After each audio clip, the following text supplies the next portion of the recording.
Alright, everybody, let's talk about Wrong Turn 3. Left for Dead. What you don't see will kill you. Stupid tagline. This is directed by Declan O'Brien, and this guy will write and direct the next two movies. He did not write this one, though. Um, and yeah, there's no stars in this movie that I'm familiar with, so I'm not going to go over the cast, but I'm sure you might know some of them.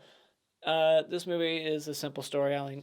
I don't need to give you a plot synopsis. It's Three Finger killing these dumbasses one by one at a time, typical slasher style. This is more of a slasher. Like 1 and 2, I didn't say were slashers. This is the slasher one of the franchise because it's just one guy this time, and he's not picking them off with weapons like in the first two. They used guns a couple of times. In this one, he doesn't use a gun. He's using bow and arrows, sickles, meat hooks, and fire axes. He's using all kinds of shit. All right, so this is the slasher of the franchise right here. And chronologically, this is the last one because 4, 5, and 6, I believe, are all prequels. So this is the last one of the franchise and the last decent one of the franchise, more than likely, from what I remember and from what I'm hearing in my comment sections. That this is probably going to be the last decent movie until the remake or reboot or sequel, whatever it is. I don't know what the difference between a reboot and a remake is, but that's a different discussion. All right, so let's get into this movie. What are the good things about this movie? I think the biggest thing to take away from this one, and basically the whole franchise, and what this franchise has basically become known for, like the Final Destination franchise, is the kills. It's known for the kills. This one, 4, 5, and 6, they just keep trying to up the gruesomeness and how vicious the kills are and how creative they are. Like these are creative kills. Now some of them aren't really executed that well. They have some CGI here and there, but the kills on paper in this movie are creative and some of them kind of funny, and I like them. I like that there's a lot of them. I like that I want to see these fuckers die because they're all a bunch of pieces of shits, and that's kind of a negative. I kind of want somebody to root for. Not in this case, not in this movie. There's nobody to root for, so I enjoy seeing these dumbasses get picked off in gruesome ways. You got people getting sliced and diced, quite literally diced in pieces in here. Just it's very gnarly. So I like that we have all these prisoners chained for like the first half, so it makes sense why they're not much of a threat to Three Finger. It's just Three Finger. It's one villain. So if they weren't chained, you'd just be like, well, how come they can't just chase after his ass and tackle him? It's because they're all chained. So I like that they're chained. It makes sense. So, but then once they're not chained, you're like, okay, come on, tackle him. It's one guy. This movie looks better than part two. I'll give it that. It doesn't look high budget or anything. It definitely kind of has that made straight to DVD quality. I think this really was straight to DVD, and it's a sci-fi director. It says right here on the back, from the Sci-Fi Channel movie veteran Declan O'Brien. He made Cyclops and Rock Monster. Haven't seen those, but I'm sure they're probably horrible. I like that the final girl in this movie is tough. She doesn't do a whole lot, but she has a couple of moments where she shows that she actually knows how to stand up for herself. She takes down one of these convicts down pretty quick. She hits him in the gut and then knees him right in the face. So I like that she was a bit of a badass. And this movie has plenty of fight sequences with Three Finger. He gets in like scuffles with some of the convicts in here, and there's a couple of good fight scenes in the movie. So I like that we get to see people fight back instead of just cowering down, begging for mercy, and then getting killed. I like to see some people fight back, just like in part two with Henry Rollins' character, how he just kept killing them all one by one. He was killing a bunch of the villains. But you can't do that in this one because there's only one, so that's a bit of a negative right there. And of course, we get some great nudity in the movie in the opening. Perfect tits, probably the best tits in this franchise. I haven't watched 4, 5, and 6 yet, but this girl in the beginning of this movie is amazing. So yeah, you got some nudity, and now let's go into the negatives because I don't have anything else good to say about the movie. The CGI enhancements and all this green screen effects, those were noticeable too. Like when they're driving in the car and you can just see the outside and it just looks awful. This movie looks very cheap at times. Like the CGI, the green screen stuff, all the visual effects awful, absolutely awful, and not even necessary. Like that beginning kill, the guy gets chopped in like three, awful, not even needed. You could have shot that a million different ways and it would have been way more effective. You could have had like a shot of just the legs and have like a bunch of guts hit the ground. There's so many different ways they could have went around that, but they wanted to let you see the guy like split on screen without cutting away. But the only way to do that is CGI, and it looks fucking dreadful. Absolutely awful. I couldn't believe my eyes. The dialogue throughout most of this movie is just absolutely weak and just laughable at times. It's awful. Just a bunch of tough guys trying to sound as tough as they can, just having dick measuring contests. It's just absolutely horrid dialogue at times. And the kid character, the kid villain, is completely useless. He does nothing. Like, why even have that character in the movie at all? It's not used for anything. It's not like them taking out this kid was like a motive for Three Finger. He was gonna kill them anyways, and he already killed a couple. So the three-toed, three-finger kid, useless, not utilized at all. Why have him here? Just for continuity's sake? It's just pointless. It was not used right. And the acting, of course, why bother talking about it? You know it's bad. You know it's not going to be that good. And there's only one villain now. I don't like that there's only Three Finger instead of like a family. There's not as much of a threat anymore. So there's less tension. There's less, bad guys for them to pick off too. Like Henry Rollins in part two, you got to fight back and actually take down a couple of them. In this one, you got one bad guy, so you can't do that. And the music in the movie overall, it's very, straight to DVD or, TV quality. It's just very basic, and just the sound effects overall, not that good. There's even a Wilhelm scream at one point. Come on, really? And yeah, this movie is just about the kill, so therefore there's really no suspense. There's no tension building. You're just like waiting for each of these idiots to get picked off, and therefore it's not really that fun. It's just like there's no real scares here. It's just about seeing how this next person's going to get picked off. And therefore it's very repetitious, and not only with the kills, but just all the in-betweens. Like the kills are very repetitious because it's like, all right, they see something, they figure it's a trap, but then one of them gets caught in the trap, and then they fire a bunch of shots at Three Finger and they miss every single freaking time. They are just terrible aims. And then they get all mad and they start yelling at Three Finger as he runs away. And then they start yelling at each other. And then in between all these kills, it's the same type of dialogue in between. Just the Chavez guy being the badass with the shotgun. Like, come on, move, do this, giving orders, barking orders the whole time. And you just want him to fucking die. So, yeah, it's very repetitious in between everything. And the kills and how they're all set up. It's just, trap, kill, shoot, miss, yell, bark order, another trap, repeat, rinse and repeat. It's the same thing. So yeah, but I wasn't ever really bored. I can't say I was like, checking my watch or anything. It flew by, but it's still repetitious as fuck. So if you're not digging this formula, you're going to be probably bored. But I enjoyed seeing these idiots get killed, so I wasn't really, bored, like I said. So final thoughts. This is not that great of a movie, but if you're into just slasher flicks and seeing creative kills and some decent gore effects here and there, this is okay. It's not complete trash. I can't say it's, wasted time because I didn't hate myself watching this movie, and I did like seeing these cool kills. The kills in this movie are top notch, but just some CGI here and there that ruined a couple of them. I can't stand that. I don't know why they did it, but if you're a fan of the first two and you haven't seen this one, maybe check it out for the kills alone. So when it comes to Wrong Turn 3, consider maybe streaming this one or renting it at Redbox. Alright, spoiler discussion. Spoiler. So we open up with these four people going water rafting and shit, kind of like the opening of the Descent, and then these people they just get dispatched very quickly, and this woman with the best breasts in this franchise gets the arrow right through her nipple, like perfect aiming right there for Three Finger, and then she gets the arrow right out the eyeball as well. And then this guy, he runs off and he sets off this trap, and then he gets sliced into three pieces, and it looks awful when he's like falling apart. But then when it cuts to him on the ground, it looks great. The practical effects on that body on the ground looks amazing.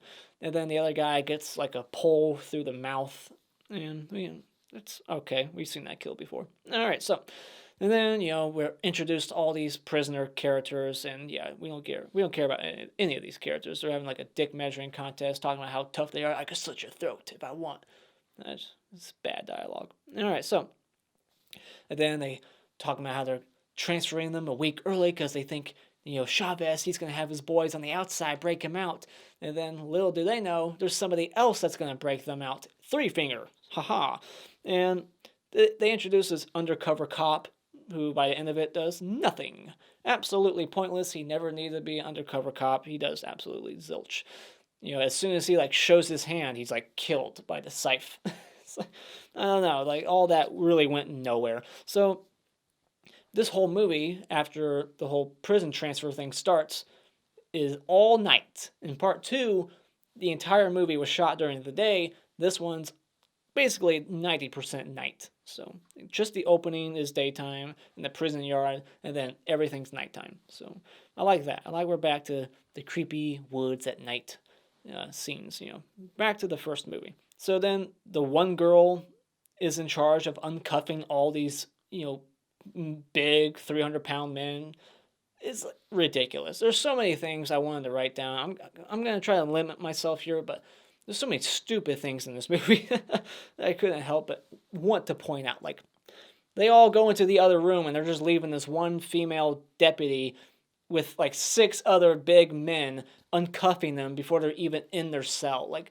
They could all just attack her. They could grab her gun and then start blasting. They're being stupid. There's a lot of that in here. And I like that Three Finger is kind of having this father-son bonding moment that we kind of got in part 2 with the bow and arrow scene. In this one, they're setting up a trap together. I thought that was kind of cute. And so then Three Finger in this one, he goes out of his way to get victims. In the first 2, it's always they kind of go to them. But in this one, he's actively seeking out food. He's on the road and he rams this bus right off the road. And wouldn't this transfer bus have a GPS on it? I feel like they would have somebody. I mean, this is a highly wanted individual that they have, Chavez. He is going to the death chair. They think somebody's going to try to break him out. They would have a GPS tracker on that thing or something, right? I guess not, but whatever. I mean, I just think that there would be cops there right away. There'd be a cop car behind the bus. There would be more than just 3 fucking people on the bus guarding these 12 men. I mean, it's probably 6, but whatever. Just 3. I think you need more, especially when you think there could potentially be another gang of cars coming to break him out. There'd be a lot more bodyguards and a lot more armed men than there was. And then this cop just gets a knife thrown right at his throat. Great aim. But then he shoots a couple of arrows and he's missing Chavez. On purpose? Is he just toying with him?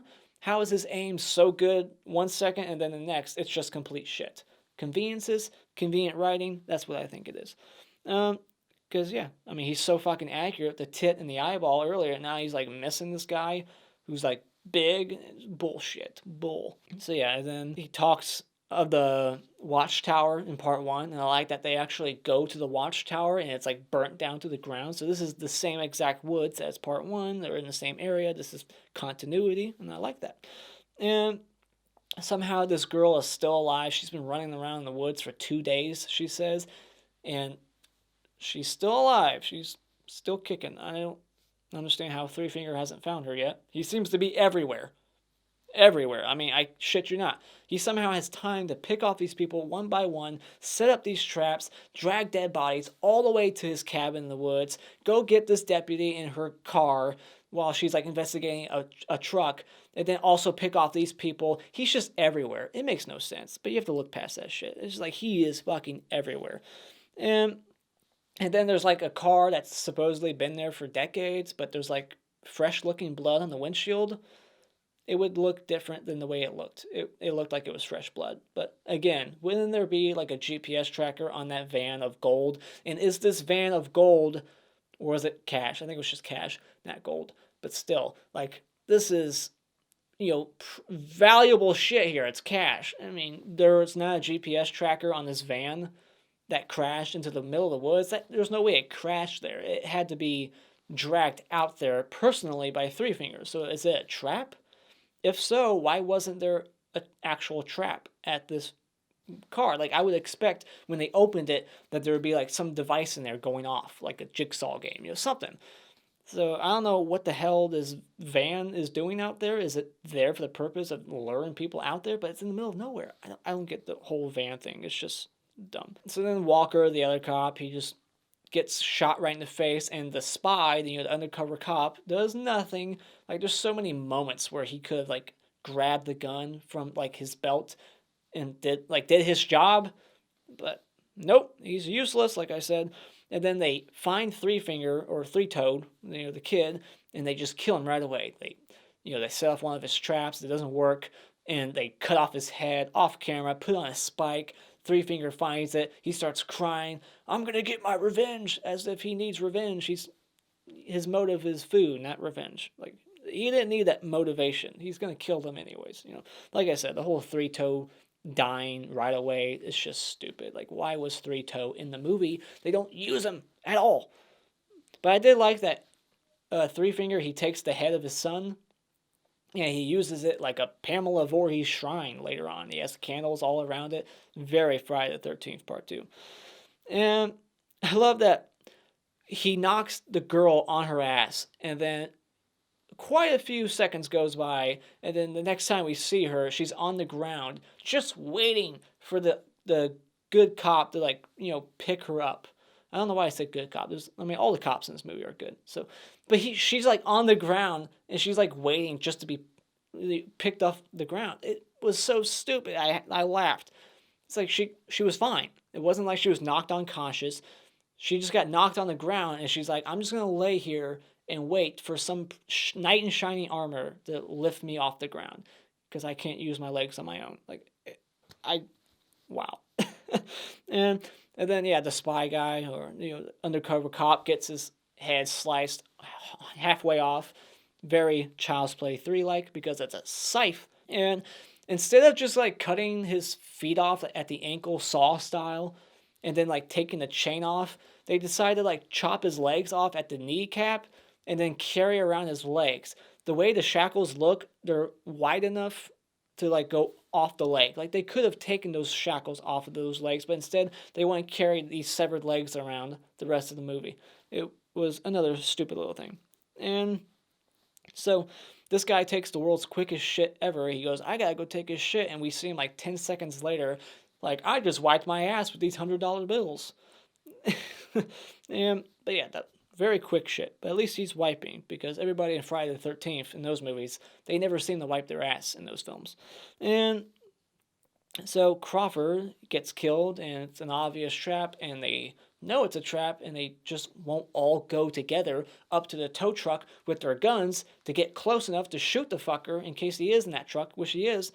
Instead, they all hang back and let Crawford go up and get killed. Why didn't they all go up with him to protect him as he was going to the truck?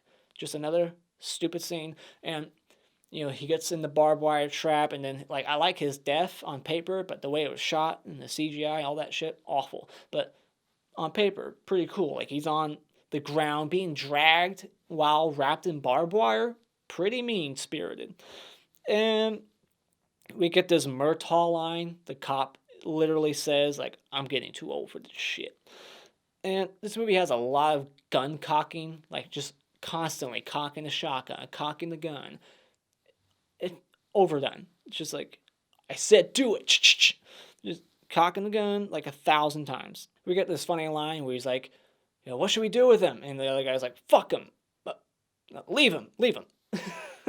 And so then the dog attacks Chavez, and he has a gun in his hand, and at some point he loses the gun, and I don't understand how. You would think that his character, being the mean guy he is, that his first thought would have been, oh, I can just shoot the dog, right? Nope, he somehow lost the gun. I have no idea how that happened, but he gets the gun back a minute later, because the cop who had the dog is walking, and then he hears Three Finger laugh. He looks up, and then Three Finger drops a big old like branch or something, spike, right down his throat, and then it goes like out his asshole, and then he's like stuck there. It's very Cannibal Holocaust.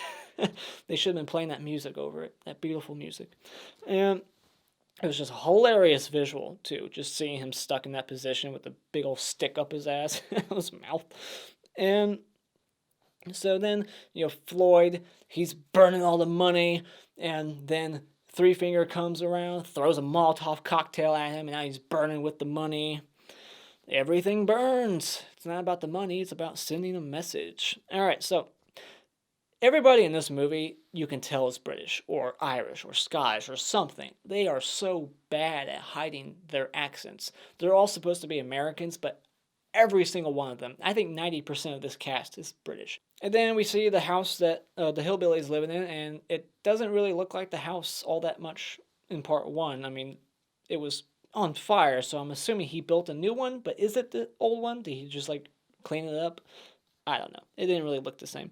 It would have been cool if they really like rebuilt the house somehow in part one. It made it look like it. So then this scene was really poorly done. It just made no sense to me. Okay, so Chavez, he wants to give Three Finger another victim to buy himself time, I guess? I don't know. Like, he's got a shotgun. Why not just try to fucking kill him right here and now? He's like, come on, Three Finger, come out. Get this girl. And then he comes around the side of the car, throws a cocktail, Molotov cocktail again, starts a little fire. It's a little fire. And they're in the middle of the fucking woods. You can go around that fire instantly.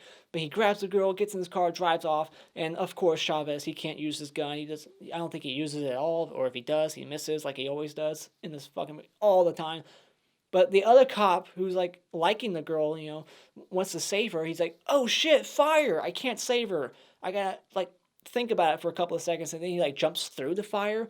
It's like it's a small fire that just started, and it's only like this feet wide. Like, come on, like just go around it. You can go that way. You can go that way. He could have got to her instantly and fought Three Finger right then and there, but didn't. It was just a very dumb scene. I don't get how that all happened. It was very poorly put together.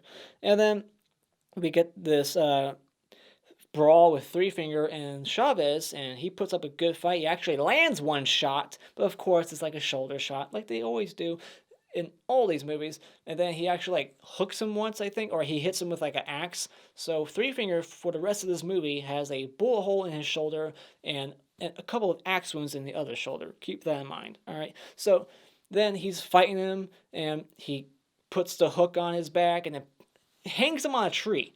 Like Three Finger with two very wounded shoulders now, lifts this big guy, bigger than him, way meatier than him, lifts him and has this thing already preset on the tree that like some kind of like hooks him onto the tree. But he lifted him up so high that would have took some serious strength to lift him up like that. That was bullshit, but whatever. And then he like hits him once in the center of his head with the axe, and then that's enough to like scoop his whole like the top half of his head off to expose his brain. Like it was just one little hit, and then boom, pop goes the weasel. His head's like off, and you see his brains, and they look so weird. It looks awful. He's like scooping his brains out, eating it like ice cream. This movie's going for the gore, but unfortunately there's quite a bit of bad effects, bad CGI.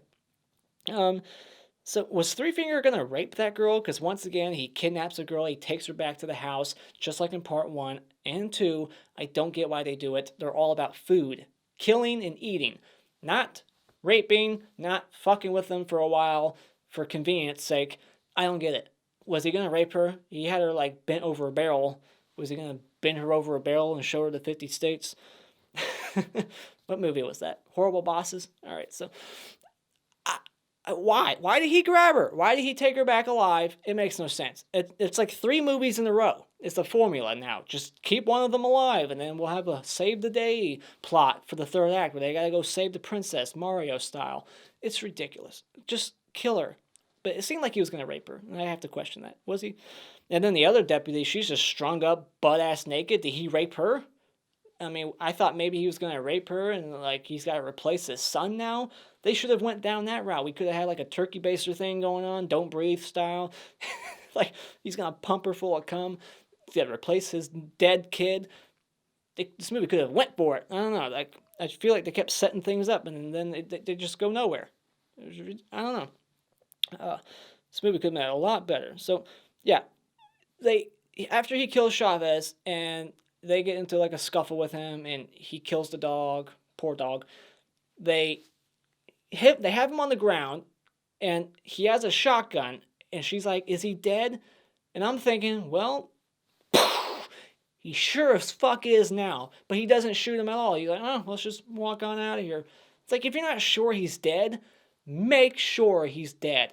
You fucking barely wounded him. I think she like spikes him. Yeah, she puts a spike through his gut. So now he has 2 wounded shoulders and a giant hole in his stomach.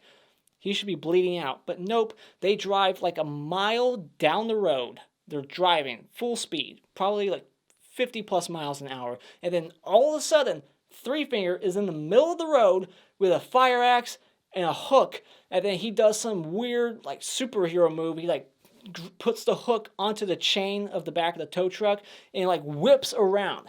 So this thing grabs his arm and flies him around full speed. Keep in mind how fast this car is going, and keep in mind how wounded he is. He is Superman in this fucking movie. That thing would have ripped his arm off or dislocated his shoulder. Like, it's it's stupid that I'm even talking about it, because it's just a dumb movie. Like, why nitpick it? But seriously, what the fuck?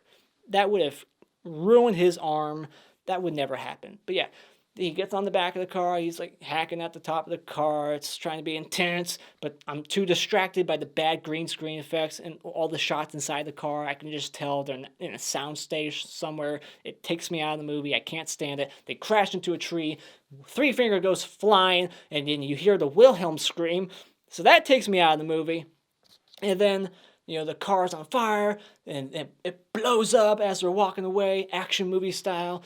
But, you know, he puts the hook right through Three Fingers' like chin, and it goes right out his forehead. And I like that he dies like a stupid like little smile on his face. It was kind of creepy. And then we get like this post-credit scene. I think it's actually before the credits, but whatever. We see the cop go back to the car with all the cash, and then he gets an arrow shot right through him.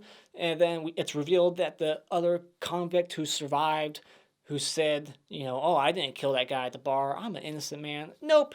He's a con, and he kept telling him never trust a con. And then after he kills that guy, he gets killed by this other cannibal. Who is it? We only see the leg. So is it Three Finger? That's fucking impossible. He is dead. And I like how he has like this weapon that's like dripping with blood. So who the fuck did this guy just kill? This hillbilly just killed somebody else very recently, and they didn't hear somebody screaming in the distance. And then when did this convict arrive at this car with the cash? Was he waiting there? Did they just both go there at the same time on the same random day? That's a coincidence. So he was just waiting to kill him? Like, he didn't need to. So I have to think that they got there at the same fucking time. But why did he bring a bow and arrow? He had a bow and arrow. Like, he was expecting somebody. So he purposely waited for this cop to go back to the car of cash and just was gonna, what, camp out there for fucking days? Was this the next day? Maybe it was. But he had, like, scars on his face. It looked like they were healing. Like, this is probably a week or so later. It's so stupid. So he's just waiting for him, and then just to kill him, and then he gets killed too. Fuck, man. And the blood dripping on it. So it's like they didn't hear the person that just probably died a second ago. Like, fresh blood was dripping off that fucking thing. And who is it? Fuck. Yeah. So that's the end of the movie. All right. So Hockey Mask Award for best character in this movie will be Crawford, the redheaded guy, because he had the best lines. And the Hanky Award for worst character will go to Chavez, the guy you're supposed to hate, but I hate him for other reasons, because he cocks that gun way too much, and he's just an annoying asshole. And the hottest chick in this movie is What's-Her-Tits. She doesn't have a name. They never say her name, but she's got the perfect breast. And the Clapper Award for best scene in this movie is honestly, I guess, just the opening. All these kills, I think they're some of the most graphic in the franchise, and it's pretty awesome. And the Funny Bone Award for funniest moment will go to... Well, what do we do with him? Fuck him. Leave him. And the Mr. Head Award for best kill in this movie will go to the sheriff the cannibal Holocaust kill with the big old stick going up his ass and out his mouth. And Mr. Twiggleworth for lamest kill will be the female deputy, because she just got captured off camera and killed off camera and strung up with barbed wire. That's 2 barbed wire deaths in a row in the movie. So that's why it's the lamest one for me. And those are my thoughts on Wrong Turn 3. What did you think about this movie? Put all your thoughts of it in the comments below. Thank you so much for joining me tonight. If you like what you've seen, you can hit this like button and become a subscriber today just by clicking on my cartoon face in about 5 seconds. And until next time, auf Wiedersehen.